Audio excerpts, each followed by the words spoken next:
We have such beautiful weather today here in Tennessee. I'm gonna take advantage of it and put as many things as I can in the ground.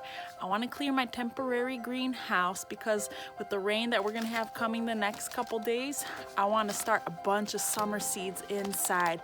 Cucumbers, squash, melons, you name it. Let's put some basil in between the tomatoes so we can interplant and utilize every space we got.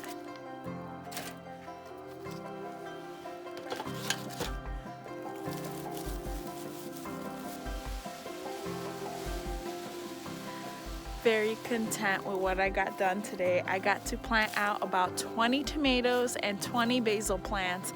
I'm chipping away at it little by little bit every day.